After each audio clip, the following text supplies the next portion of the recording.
Hey guys, welcome back to another episode of Toasted. I'm your host Gabe, and today we are making chimichurri street steak tacos. Let's do this.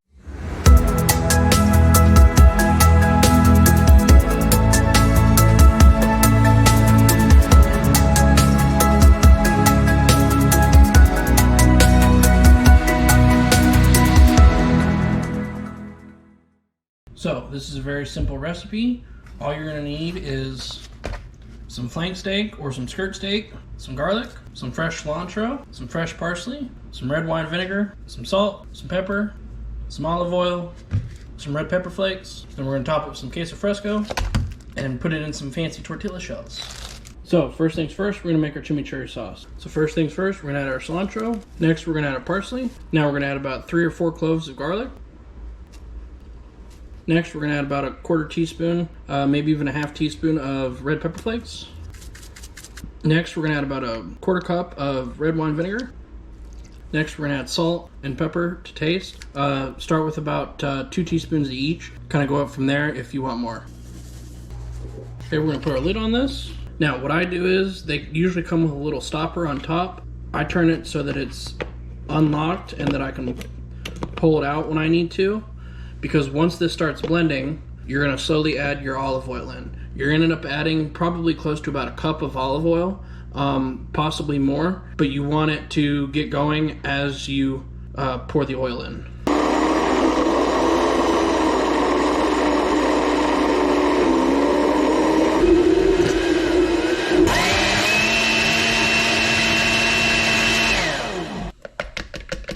Look how nice and green that is. Give it a little bit of taste. So the vinegar is good. We're gonna add a little bit more salt and a little bit more oil.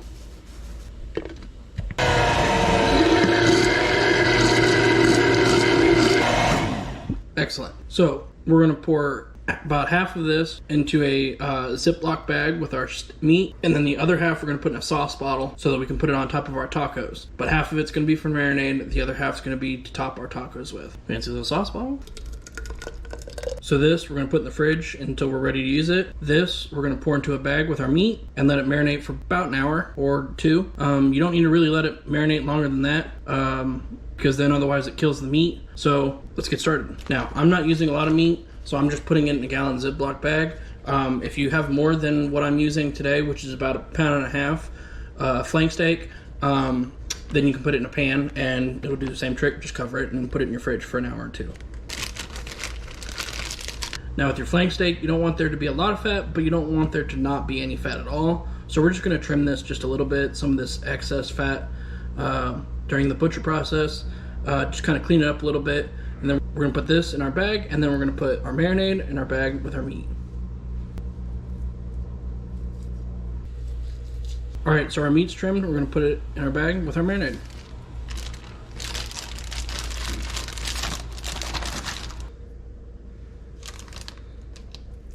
Make sure you squeeze some of the air out. Make sure it's nice and sealed. And kind of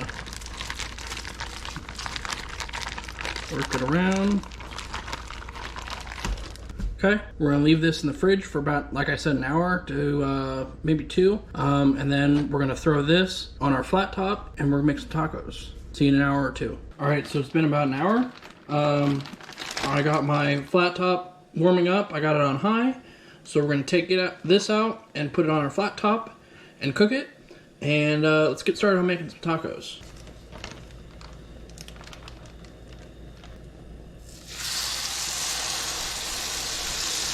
Now, you only want this to go for about 3 minutes aside. Because it's so tough, you don't want to overcook it because then it gets chewy and it's a mess and all that fun stuff. Flip it over and get that nice color on the other side. And we're going to set him on the cutting board, let him rest for about 10 minutes. So now for the moment of truth, we're going to cut into the steak. Now when you cut tough meats, I don't know if you can see it, but there's a grain that goes across like so. You want to cut against the grain. So when they're talking about cutting against the grain, they mean cut the opposite direction that the grain is going. So if it's going this way, up and down, then you want to cut sideways. But since it's going sideways, you want to cut it up and down. See how it did? So it needs to go a couple more minutes longer. It's not rare, but it's pretty rare. But that's an easy fix. Go ahead and just finish slicing them all, and then throw them on your flat top for like a minute, if that, like 30 seconds.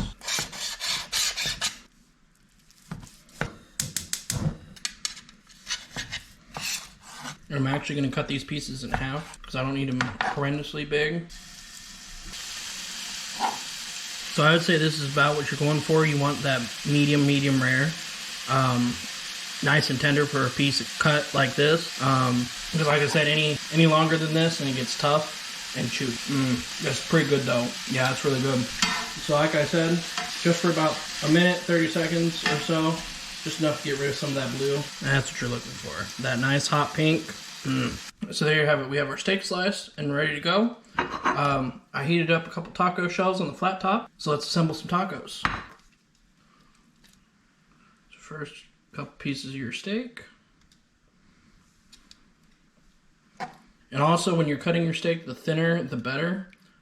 Because then it helps A, with it being less chewy, and then B, easier to eat and easier to cut. Okay, now we're gonna add some of our queso fresco. And lastly, a little bit of our chimichurri sauce.